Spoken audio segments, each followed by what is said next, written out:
Now, most open houses are staged for the wow factor. Myself and Aaron are going to walk through 7 traps you need to be aware of. And let me tell you this, AI can't do that for you. Only a realtor, broker, and experienced individuals can provide you that information.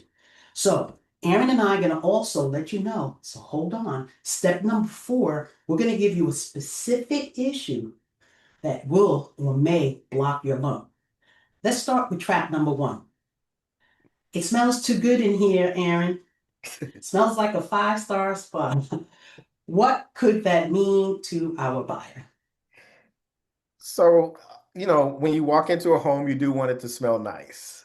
Nothing wrong with that. Have some scented candles, um, no problem. But understand when you walk into this home and you're being drawn in by that great smell, you may be overlooking pet odor or maybe like mildew or like moldy type smell. It might be masking something that's very important that you should know about and something that would be costly actually to even mitigate. Yeah. Now, AI can't do that. Only a realtor. I'm going to bring that in. I'm gonna roll it in. So let's talk about trap number 2 because it's almost like hidden sense that I know I do this in my house sometimes, and that is fresh paint. What could that lipstick trick mean to our buyer, Aaron? Paint. We want to see fresh paint. That's great. You walk into the home, one less thing that you have to do if the place is painted nicely.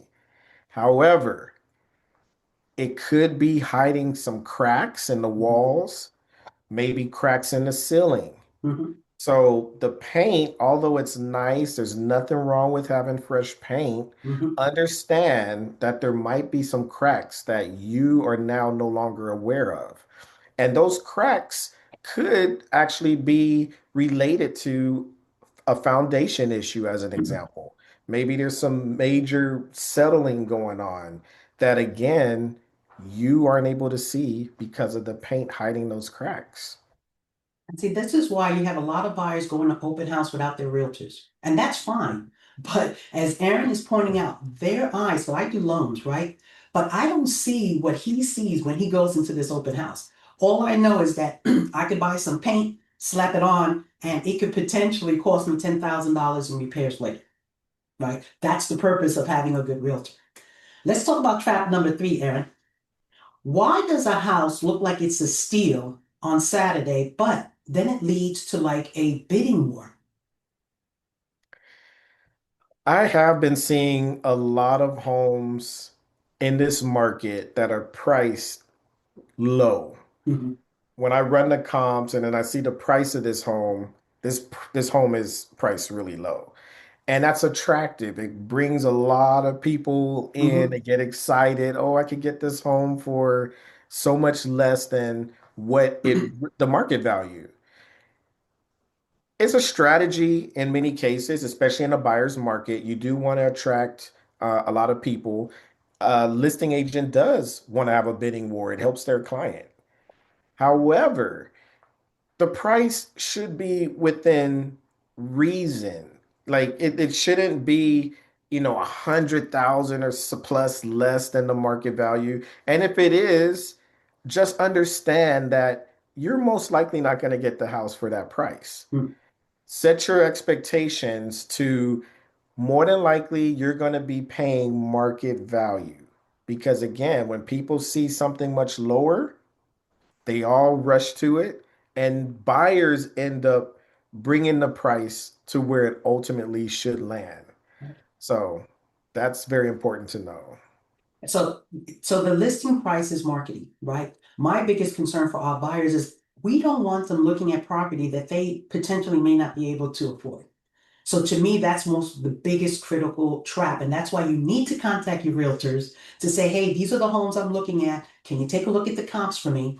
I then go in and say, hey, based on the interest rates today, this is what your mortgage payment could be. Go out there and write some offers. That's how we manage these traps. Okay. Now this is a big one. And this is the one I was telling you to hold on to. And this is number 4, the permit trap. So this is a massive dollar Stoller. Because what happens if the math isn't right with that unpermitted room? We see a lot of unpermitted spaces for sure. And I want to begin by saying it's perfectly legal to sell a home that has unpermitted space. The seller and listing agent just need to disclose that it's Mhm. unpermitted if they know. Sometimes they honestly don't know. But yeah, it needs to be disclosed.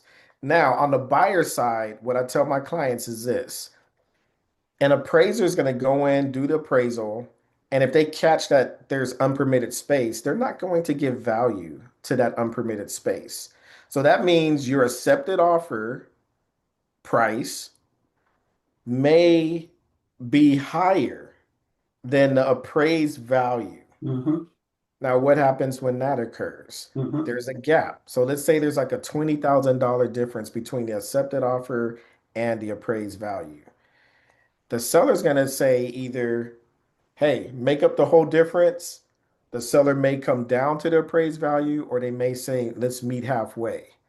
So that's number one. Number Mhm. two is that if everything works out with that negotiation and you proceed to purchase the place, understand that when the Department of Building and Safety Mhm. finds out about the unpermitted space, they are going to require it to be corrected. The correction might be you need to tear it down. Whatever the case may be, they're going to be on you to get this done, and you will get fined until this situation is fixed.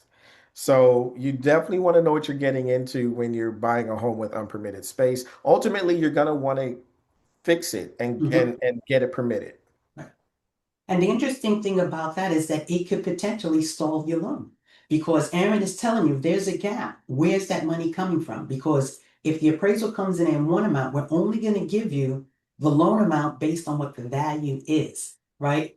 And so we have to be careful. So you also have to make sure, again, to have your trusted realtor with you so that they can identify these spaces before you write that offer. Because Aaron's negotiating skills will definitely be pertinent. And again, AI can't do this. Mhm. Let's talk about that clean inspection report, right? Because sometimes some sellers do get their inspection prior to putting the house on the listing because disclosure wise or what have you. And the buyer may accept it. But Aaron, what kind of trap could that be? Always, always, always get your own inspection too. Talk to your buyer's agent. They will definitely have some recommendations and get another inspector to inspect. Now, that's great that the seller has a report ahead of time. Nothing wrong with that. But just for your comfort and peace of mind, get your own inspector, do your own due diligence, and then piece the two reports together. There may be some things that your inspector caught that weren't in the first report, and vice versa. Mhm. It's just going to help you to always do your own due Right. diligence. That's exactly. I just love that. It's nice and clean. It kind of segues into the appraisal because when we have the appraisal, they're going to provide us certain things, but they're not looking for whether the AC is working or, yes, you can have these things that could be incorrect, but the job of the appraiser is really value and minimum property requirements. That's what their job is. Okay. Okay. I like this one because I'm a do-it-yourself kind of person. So, let's say the previous owner had some weekend projects. What's the biggest risk on that? I would say the biggest risk is just that it wasn't done properly.